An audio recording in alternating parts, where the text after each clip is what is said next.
All right. 1 2 1 2. It's Thursday, August 11th, 2022. And we have another episode of the Schuppi ElPro MakerDAO Delegate Happy Hour. And today I'm joined by a special co-host, none other than Raphael of Woo! Hey, happy to be here for the second time. And I tend should be on vacation, so I can be the co-host. Amazing. What could be better than that, man, than to have you here? I really enjoyed hanging out with you last episode. I think it was episode 4.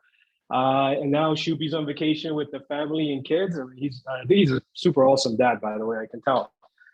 So it's good to have you on board with so much going on. We're hoping to have a special guest today. We'll see if he's able to show up. If not, there's just so much going on. I actually was just speaking to you off the air about what's going on in the governance channel and Discord with regards to some of the commentary to get DAI to be its own floating currency. That's the way I'm interpreting it. But I know you haven't had a chance. What are your thoughts so far of this week as far as crypto and everything that's happening in this amazing thing that we call open blockchain technology? Yeah. Wow. I mean, this was a wild week. I mean, but I kind of keep saying that every week in a way. Like every week I'm like, wow, this was a wild week. And then in the next week, it's like, wow, this is wild. But like, so what happened, like from what I think the last time we met, and then just while we met, the real world finance unit kind of imploded, right? And right afterwards, we had the GNR call and the delegate office hour where Robert was speaking about it, and then Will was in the hospital. So for those who listen in, who don't know what happened, Maker has a core unit that's focused on real world finance, bringing in traditional banks to interact with Maker, which is not an entity. So it is a very complicated issue. And they're actually doing a great job. But somehow the 4 people who run this operation didn't seem to get along very well. And then last week, the head, facilitator, CEO even, I think it's a company, no? I believe it is. Yeah, I believe it's a registered company down under, somewhere down in Australia, New Zealand. Yeah. But yeah. So he fired them, like good old fashioned sacking, if you want, no? And the 3 guys who were fired then appeared on the forum and said, like, no, we don't want to be fired. We want to have the account, and we want to take 3/4 of the budget with us. And then the guy who fired them said, well, I don't want that because I already have 2 other guys who's going to do it much better than these 3. And so this drama kind of started to unfold. And then, yes, like Monday, the Treasury really dropped a bombshell and placed Tornado Cash on the OFAC control list and SDN list, and did so in a very peculiar fashion, because Tornado Cash is not an entity, it's a DAO, and they placed the Ethereum addresses and the code under sanctions. And I think this is pretty unique, but maybe you can chime in here, Frank, and just give me your perspective.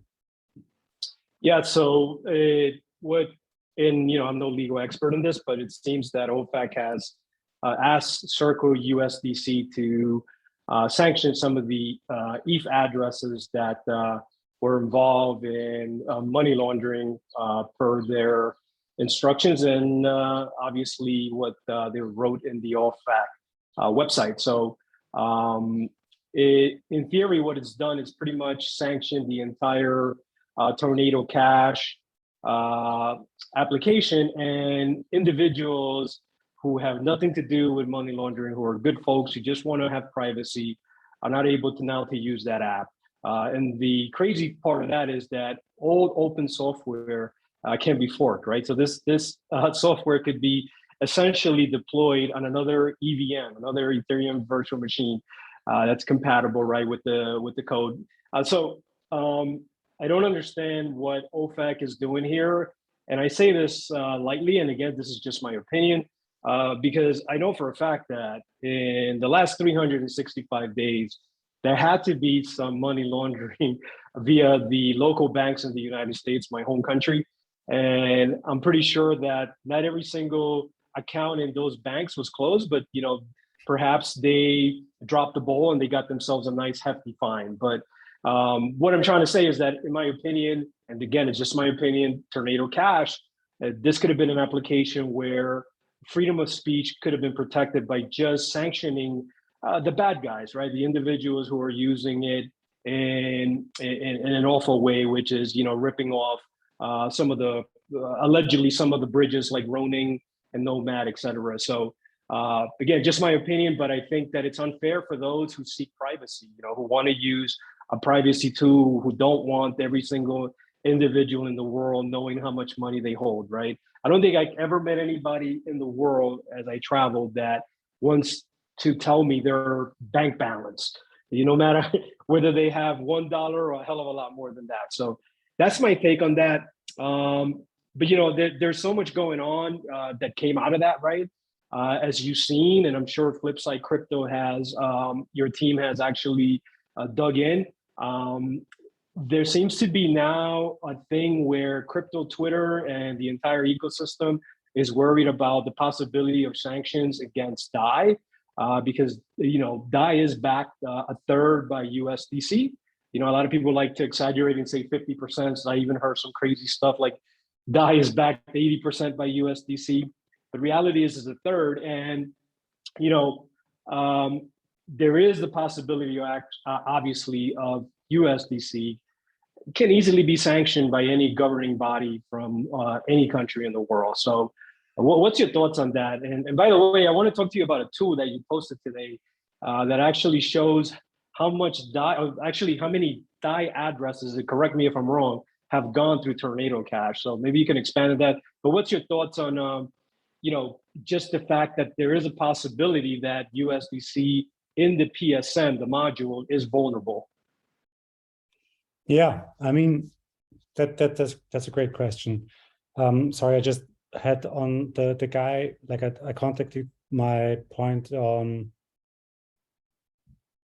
contact from AAVE for the guy who wanted to be on our show and actually confirmed, but he said like he just heard that he confirmed, but he's a no-show. So I'm really disappointed. So it's a bummer, really. Sorry, I wanted to bring a good guest and we could have talked about it and maybe forked some good relationships with here, but it takes two to tango, and so it's just us. I mean, it's fine. Like I love talking to you. So yeah, some bad news. Okay, back to the question of DAI and USDC. So I think for me, this is really an existential threat because we've seen just this week with the Tornado Cash ban that USDC immediately froze these addresses, even though these weren't even individuals, but pools, no? And now individuals have to go to Circle and say like, hey, please, these are my funds. Please give it back to me here. I already reported it to OFAC and so on. So I think that's like, for me, it's very worrying sign. And I think for Maker, it means we have to address this problem quickly. I think, like really chart a path, a solid path. It's that there's no like quick solution, like let's get out of USDC tomorrow. That's just not possible, right?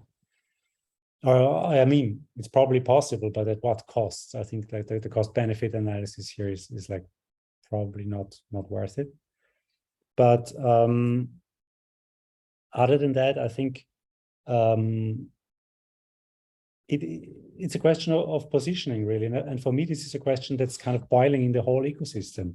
There's these people who are like, yeah, a little bit of centralization is actually good and blah, blah, blah, because it's more efficient and, better user experience and so on and so forth. And I think that's very dangerous, because I think with blockchain technology, you do a lot of very costly design choices, right? You have these transactions that need to be replicated by every node on the network and confirmed by every node on the network, and that makes transactions slow and expensive. And basically, you design a database that has incredibly poor performance, and the only thing that you gain is this ability that it's very hard to break, and it's very robust, right? Like, even if 2/3 of all Ethereum miners drop off the network tomorrow, the blockchain can still continue.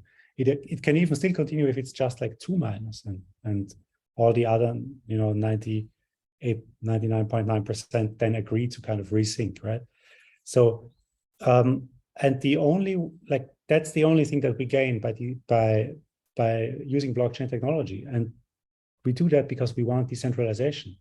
So if we start to kind of nudge in the opposite direction and say, like, yeah, well, a little bit, just a little bit more, just a little bit less decentralization, just a little bit more centralization, then you come to the point where you say, like, why am I using this shitty technology anyway? I'm going to spin up a Postgres on AWS in a second and have 10x the performance, 10x the user experience, and I don't have to find highly paid Solidity developers and stuff like that. It's a whole different ballgame, right?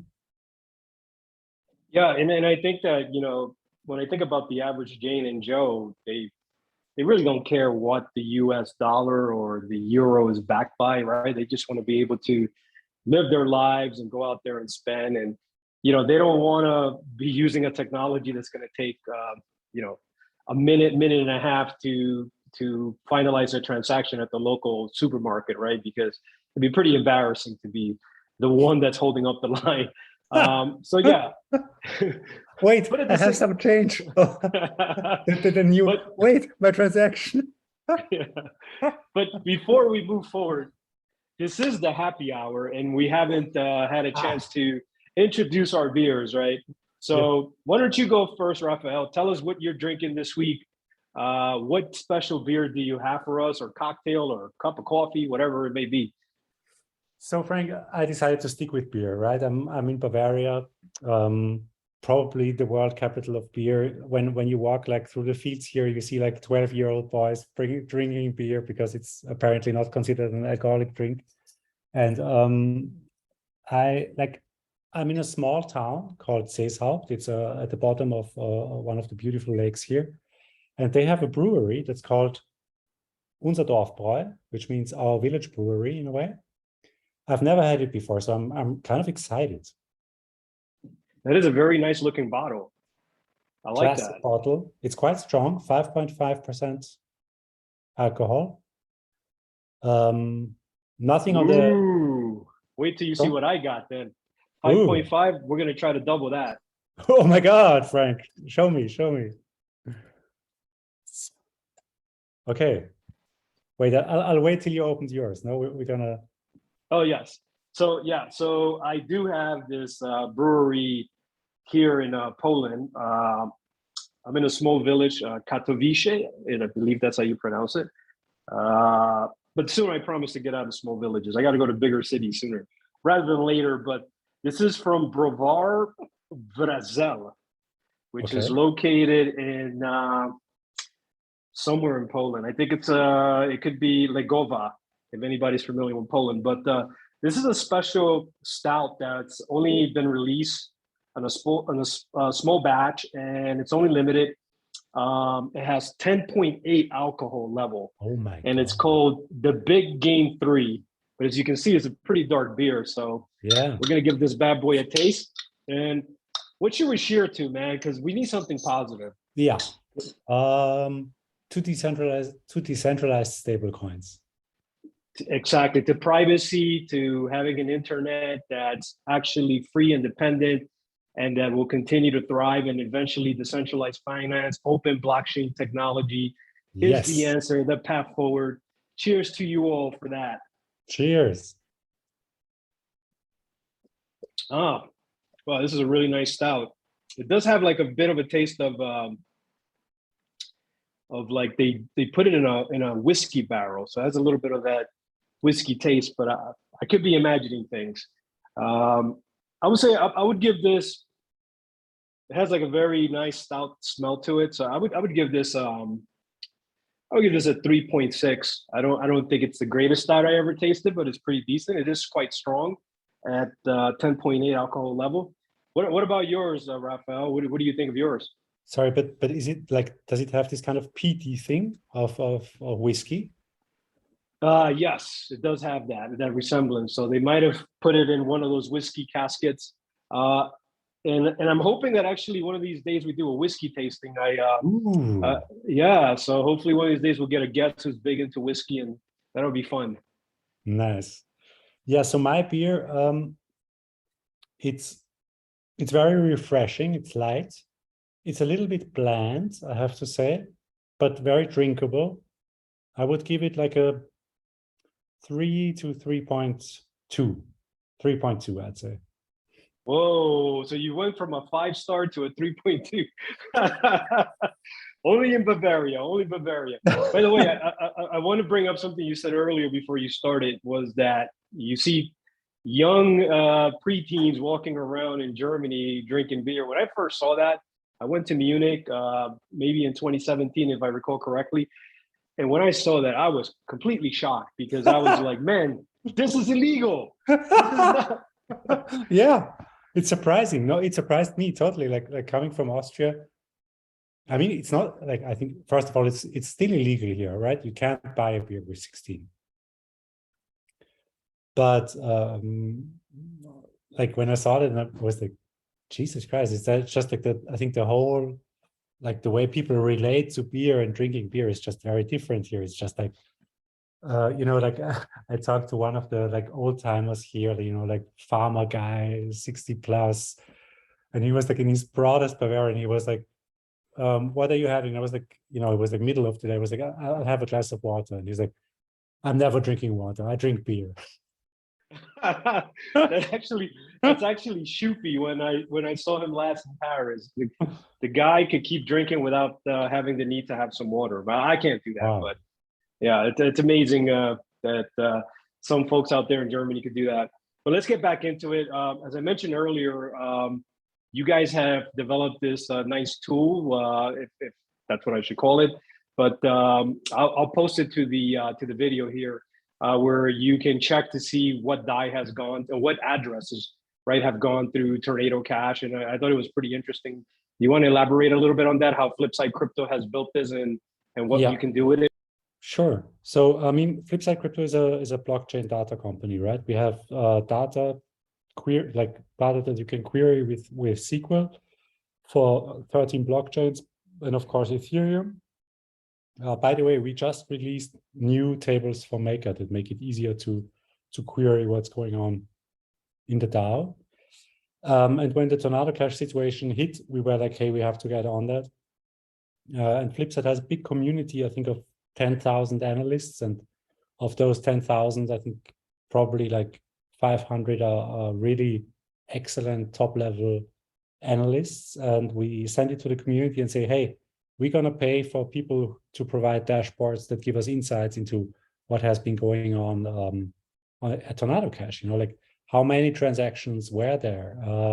How big were those transactions? What like was the average guy mixing like 100 ETH or like 10, or maybe just smaller amounts, 0.1 or less? And there are, I think, 2 submissions that are really excellent by community members. And one is that the one I sent to the Maker chat, which shows us 2 things. So first is the transaction count. So how many transactions have interacted with Tornado in the last, I think, year or so. And then the transaction volume. So how much worth, like how much was the worth of all these transactions combined? And then the analyst chose to analyze what kind of stablecoins have been mixed in Tornado Cash, right?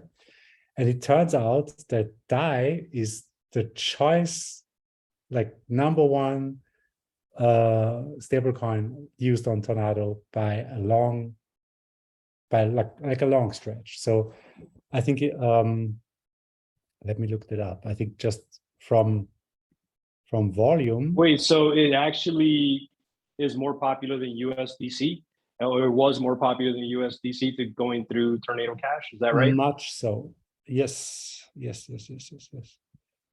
is a very, very interesting finding by your team there. So I would imagine. Do you have? Are you guys able to kind of spit out a data set that shows, how many addresses did use Tornado Cash for the mixing of DAI? Are you able to do any of that, or is that something that you have to query on your own?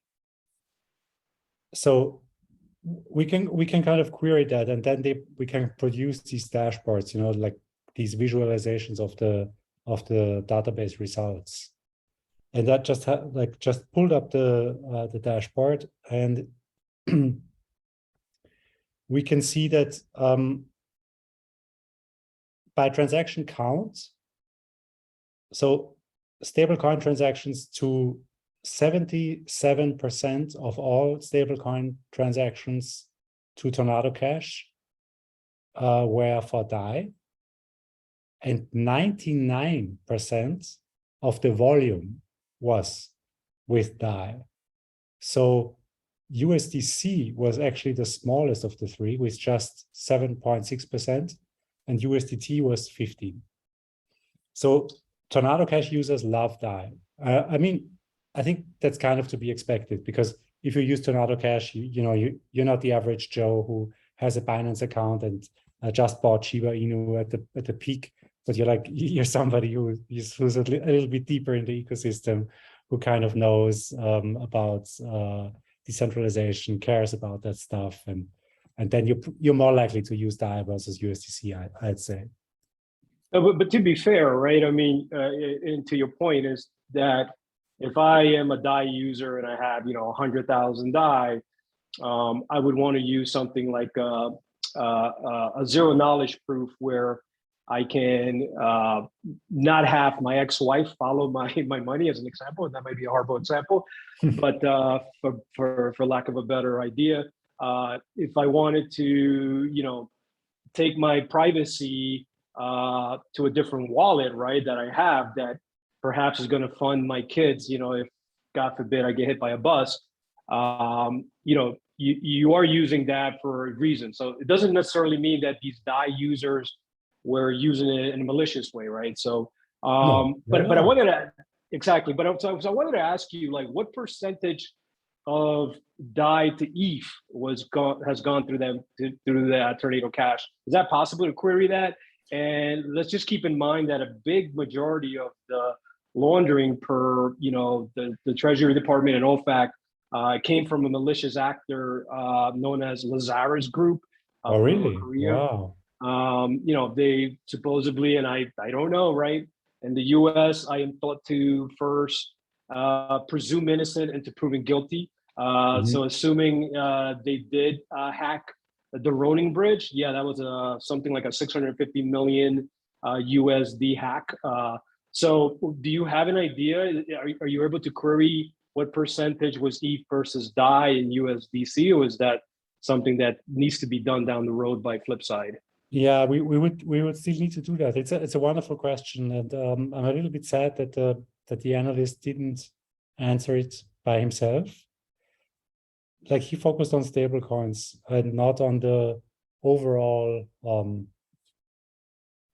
not on the distribution of ETH versus stable coins, or wrapped BTC versus stable coin, right? I think that's a good follow-up question. The dashboard just arrived a couple of hours ago, but I'm gonna ask the analyst to write another query and produce that, because I'd be interested in that as well. Yeah, and to be fair, I would imagine it's going to be mostly ETH, right, or WBTC or what have you. Is it able to say how many total ETH addresses did move DAI through Tornado Cash? Is that possible? Do you have a number? In the dashboard, I have the total amount of users, which is, I think, what he means is in the here he has it. In the past 30 days, there have been 63,600 addresses using Tornado Cash, sending over 500,000 transactions. And that's in DAI, correct? That's number of transactions, so that's not a volume. The volume is, yeah, so I'm trying to figure out how many ETH addresses move DAI through there, and yeah, and if I was a betting man, which sometimes I am in sports betting, by the way, I would say there's definitely more Ethereum ETH addresses than DAI ETH addresses. But I could be wrong, and we can always post it on the forum when we post this video, and you can showcase your findings. This is super interesting. I actually, to tell the viewers out there who do get to watch this video, and I want to thank you for that, whoever watches this. We originally had invited, and if you're wondering why I'm wearing this ghost shirt or whatever you call this character here from AAVE, because I'm not the most fluent individual in AAVE. Ronnie. The name is Ronnie. Ronnie the Friendly Ghost. Oh, there you go. Ronnie the Frantic Ghost. Okay. Shout out to Stani out there and his team for designing this. But we had someone lined up for this episode, Marc Zeller of AAVE, who I believe is the head of integrations at AAVE. Correct me if I'm wrong there, Raphael. Yeah, developer relations, yeah. Developer relations. So, we wanted today to talk about the Gold stablecoin, which is the stablecoin that AAVE announced recently. I'm not sure if you are the biggest expert from Flipside Crypto on AAVE. I know that Fig, shout out to Fig, he's definitely follows it. So maybe we should have invited him last minute so he can talk about the Gold stablecoin. But I know that AAVE has done a lot of amazing things recently. They've gone from a V2 to V3, which allows the AAVE protocol to feature things such as credit delegation, debt tokenization, optimizing gas costs, V3 versus V2. So that's super cool if you're a user of AAVE protocol. So in small words, AAVE V3 is more, it's a high efficiency mode platform, right? But they recently announced, I believe in the beginning of July, that they're going to release the Gold stablecoin. And what it is a collateral-backed stablecoin pegged to the US dollar, just like DAI, right? And who knows, maybe that might change after this week, right? But yeah, it's a collateral-backed stablecoin pegged to the US dollar. It allows users to mint Go against their supplied collateral. So if you are supplying Ethereum, as an example, or WBTC, you can actually borrow against that and mint the Go stablecoin. Any thoughts about this initially before I get too much into it? So I think it's super interesting for them to release that. It makes total sense, right? You have borrowers, you have lenders, and you just offer them another way to kind of generate yield and interact with the whole ecosystem. So it makes total sense. I think we know precious little about the design and how this is actually going to work. And I think this is really where the rubber hits the road, because I think the idea is amazing. It makes perfect sense for them. They're one of the dominant players in DeFi. So good for them. But I think if it actually succeeds or not, and if users will actually flock to that or not, will depend so much on all those little design decisions and how the whole thing is put together. And I think it's kind of early in the game to like make a bet, right? Like if I would go to the sports shop now and say like, okay, 100 DAI on Go succeeding or not, I kind of have to flip a coin in a way, So. Yeah, for sure. And we can save this for another episode. Hopefully Marc Zeller will be able to join us down the road when he's available, so we can get more into the Go stablecoin. But let's move on to all things Maker, because that's what we do. That's what we love. And obviously there's a ton of things going on. And one of them is a pending poll, because we always like to talk polls in this vlog that we have here. And one of them that's coming, I think it's due in the next 4 days, or it could be less than that, is Pando, right? Give your best description of Pando, because I could describe it in my own way.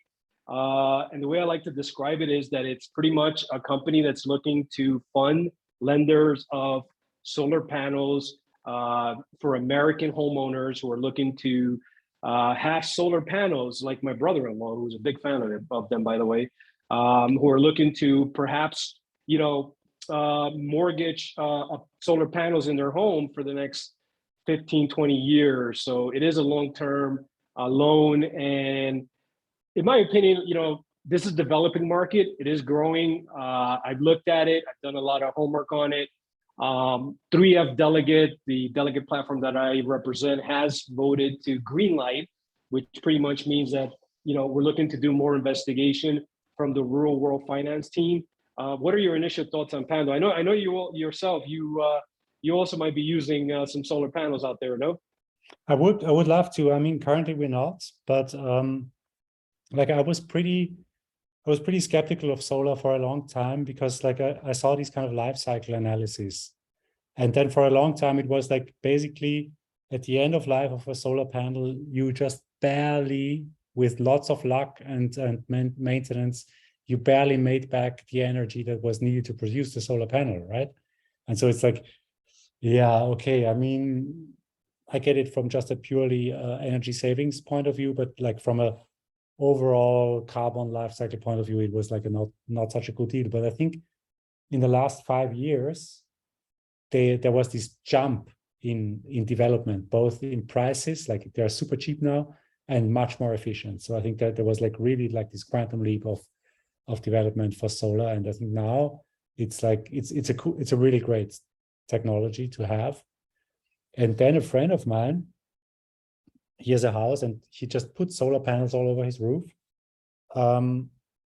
installed some batteries in his garage, and the batteries go to like special outlets in his house. So all his like these kind of low amp consumers, like the laptop, the screen, the fridge, they just draw solar power, and that just reduces the base load that your house needs by an amazing factor. And then at the same time, the solar power is feeding the geothermal pump that heats the house. So he actually doesn't pay anything to heat the house, which is amazing. It's just so. And then like he also has like an electric car, the small Renault ones, the Zoe, right? And it can charge that like within a day in summer, and in winter like within 2 days. And so like you're also getting free gas in a way. So that's like, it's pretty cool, I think. And so when I saw Pando, I was like, I like it because it really fits with this clean money initiative, right? And giving it that intangible value of creating good in the world. And so I'm actually supporting it. I'm just not sure. I think these maturities are super long, and I think this is kind of illiquid. I mean, what's your take there? You think we could sell those loans if we need to? I think that the market is developing in this ecosystem. So there are a few powerful players out there who are doing something similar to Pando, and some of the ratings that they've gotten have achieved the highest, well, not the highest possible, but not a AAA rating like a treasury bond, but they are getting a lot better rating beyond BBB. So I do believe that it is an interesting play for MakerDAO. It is a real world asset. And of course, today we got some like awful news on real world assets. I don't know if you want to get into that, but getting back to Pando and not getting away from it, I do think it fits the clean money initiative. And I think that a lot of delegates, and hopefully they'll get to watch this, I don't know if they do, but I really think they should really reconsider their vote, including you guys, Flipside Crypto. So I'm going to make the argument of why you should. For a while now, I've been a big proponent of doing something good for climate change, right? At least supporting some of the players that are trying to make a difference in climate change. And I think that MakerDAO is at a pivotal point where it needs to showcase the power of DAI, the ability to mint this beautiful stable coin, in my opinion, that can make a difference. And I think that Pando is one of the first collateral types that we have out there that can make a little bit of a difference. And I agree with you. Yeah, sure. Solar panels are not the easiest thing, right, to be a profitable venture for any homeowner or any company, even though some might argue against that, who are better experts than you and I are when it comes to this business. But I think it does represent the possibility that MakerDAO can move into the clean money initiative. Are there better options out there? Absolutely. But I'll let you rebut that because we're doing our own little debate here now. Yeah, I mean, like, great point, and I like it.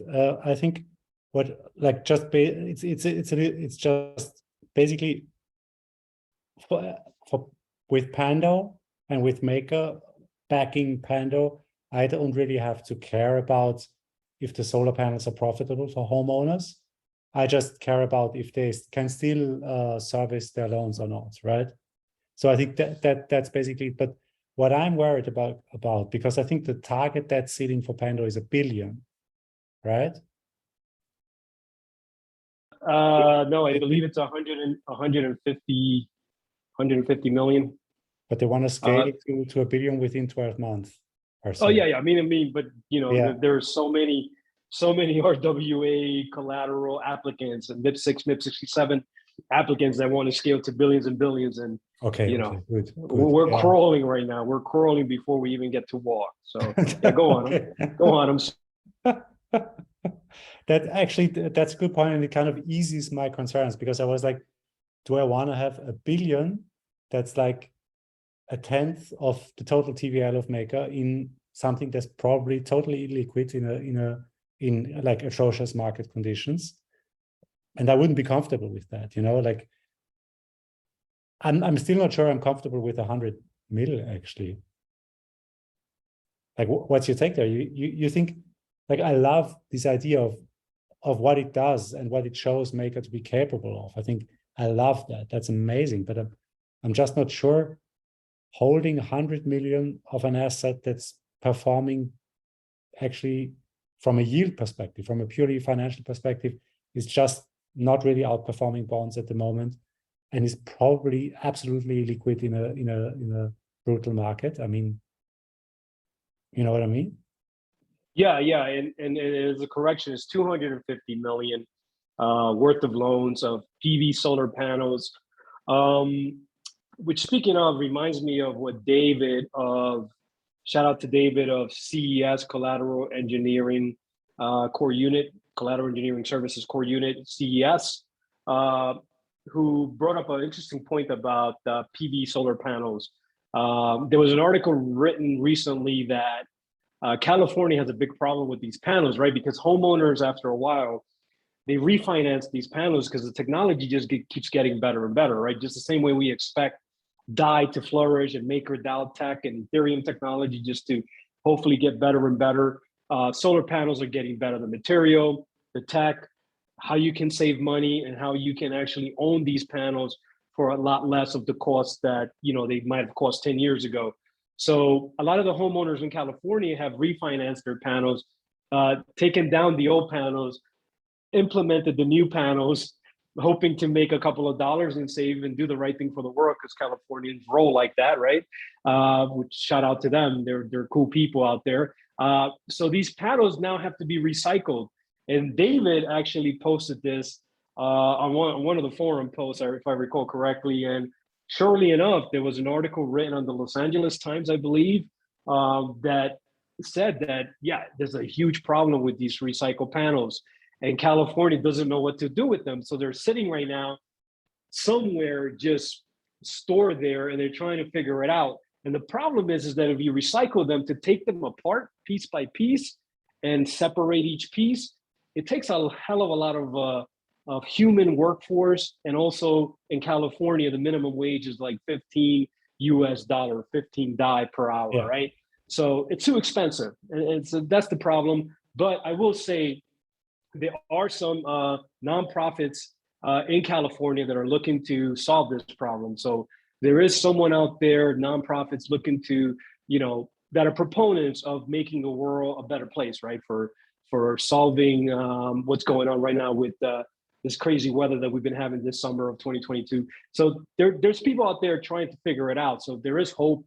And that's why I think 3F Delegate wants to kind of give this a vote of confidence, because when there's a will, there is a way. And, right now, I believe the vote is almost like 34,000 MKR to, I might be the 3F Delegate might be the only platform supporting it. So yeah, I think you are the 301. but there's still like lots of stuff outstanding, It's like, wait, let me look it up. And I believe it's only, like I said, a few days. So hopefully if any delegates are watching this, they'll be able to really deeply think into what Pando can bring for the MakerDAO ecosystem, right? So yeah, I mean, it's a huge difference. It's definitely not treasuries, but it's an interesting asset type that, in my opinion, eventually, MakerDAO hopefully will adopt, which is the clean money initiative. Totally. But let's move on to SourceCred, man, because let's get into that. Yeah, because I'm actually a big proponent of SourceCred, and there's a reason why. That is not because I'm like awesome at SourceCred, by the way, for many years of being in the community. It's not because of that. It's because I'm seeing like this rise, and I don't know if you follow this community, but there's a Latin American community in the forum they are super explosive. They're involved, they're positive. I mean, they are quite the opposite of us Americans on the forum or Europeans who are always complaining and whining. These South American folks are like, oh, positive, let's go, DAI, MakerDAO, because they really appreciate what DAI can do for them, right? Especially folks who might be in Venezuela, other regions similar to that. But it has gotten very loud in this forum, this Maker forum, and it's very difficult to navigate. And I think this week I pretty much just about almost like didn't even want to log in anymore after this Tornado Cash news came out and folks started picking on MakerDAO and DAI and the fact that it's in their opinion back more than 70% by USDC. Making up stories and like the end is near. So what are your thoughts on this? I mean, this might have been the first time that I actually was like, man, maybe this SourceCred is not doing any good, but I also, feel like it does help the Latin American community. Yeah, so good question. I actually, like, I saw you supporting this LATAM special purpose fund, and I was like, it's like 80K, that they propose. So but still, it's 80,000, right? So I was thinking, like, if we can get some decent traction in Latin America, and it seems like it does, then all good. But then others told me that actually no, we don't really know if we're getting any traction. Most of it is just SourceCred farming. They just do translations and they do them badly and so on and so forth. And so I think maybe SourceCred is a little bit too blunt. And like I really wanted to hear your opinion on that. Like maybe we should move from a blunt instrument, just like, okay, you do something, you get X, to more like a bounty system where we're like, hey, there's these small bounties where you can get like 400, 1,000, maybe 100 for a small thing, but you have to submit, and then there's some kind of grading involved, right? I don't know. Oh man, you know what? Actually, I think what you're saying, if I could put it into simple words, is have some of the folks that want to earn SourceCred do kind of like a quiz, and kind of like say, hey, I know what it means to have D3M for compound, and this is what it's going to take. Kind of like educate the individuals who are part of the Maker community and prove that they are getting educated because they are reading every single detail. They know what StarkNet core unit is doing. I think I'm already seeing this actually in a few communities, but if you want to expand on it, I'm trying to put it in as simple words as possible. But I think that's where you're getting at, where you're saying there's maybe something like a guild, and this guild of Latin American individuals are teaching other individuals in Latin American, but they also are taking quizzes for lack of a better word, or they're showing that they understand what the StarkNet team is doing for layer 2. So I think that's one way to do it, and that I think that's also good to just have these quizzes, so people like have to pass a certain bar, and they can just write an essay about their last field trip, and still get some SourceCred because it's like 2,000 words or something. But I think what like at Flipside we do a lot of bounties, so I think we could really support the DAO in like just with the knowledge that we have about the process. And I think what bounties mean for us is that we put up these questions. For instance, we put up this question to the community and said like, hey guys, we want to have an insight into Tornado Cash. How many addresses interacted with these smart contracts? How much volume was moved? Make a nice dashboard, and like the winners, like whoever qualifies and makes a qualified submission, there's a grading process afterwards, gets I think like $400 or $450 actually. The winner gets $450 and all the others get like $150.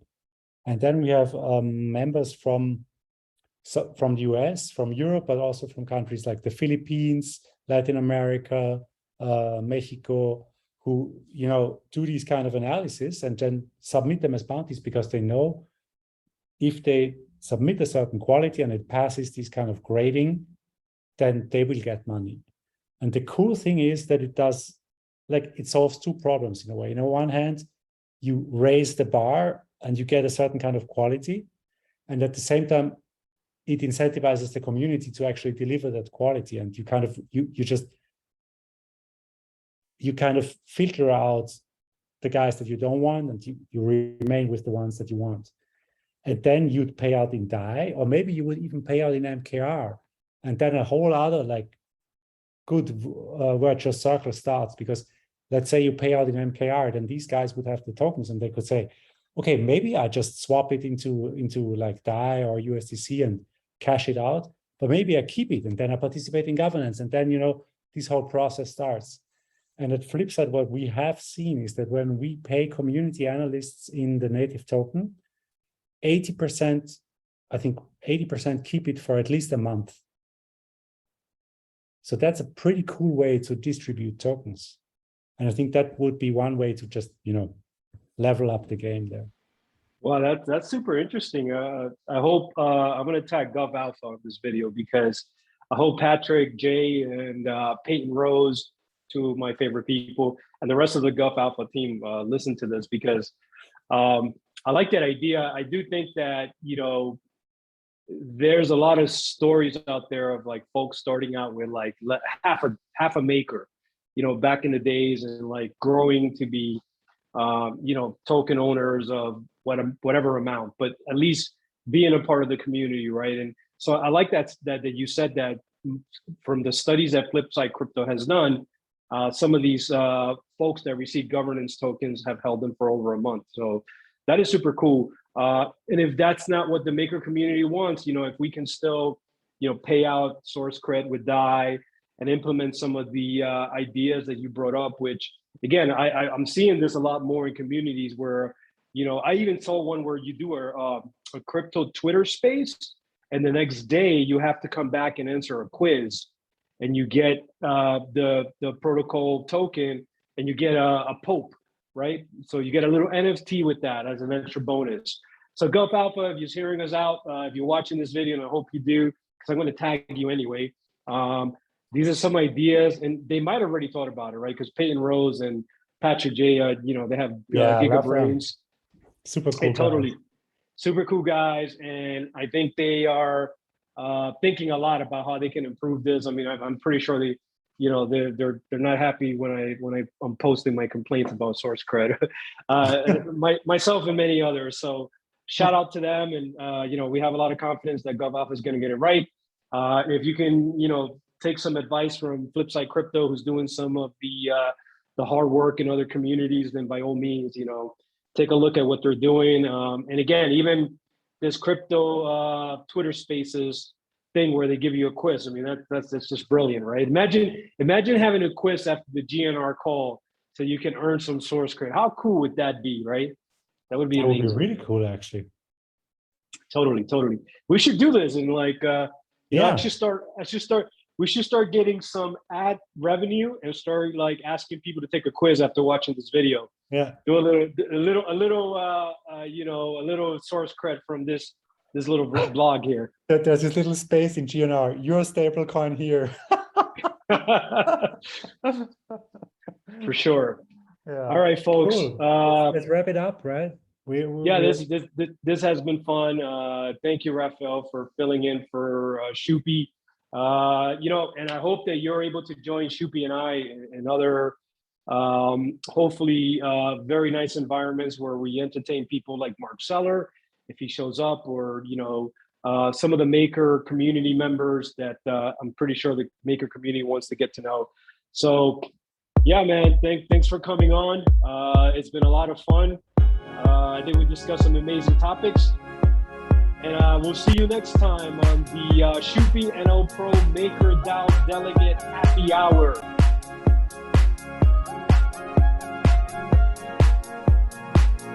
All right. Any last parting words before we go? Go, die, go. Go, die, go.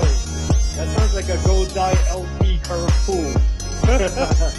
As long as we don't have USDC in there, we'll be all right. All right, man. Take care. Decentralization wins.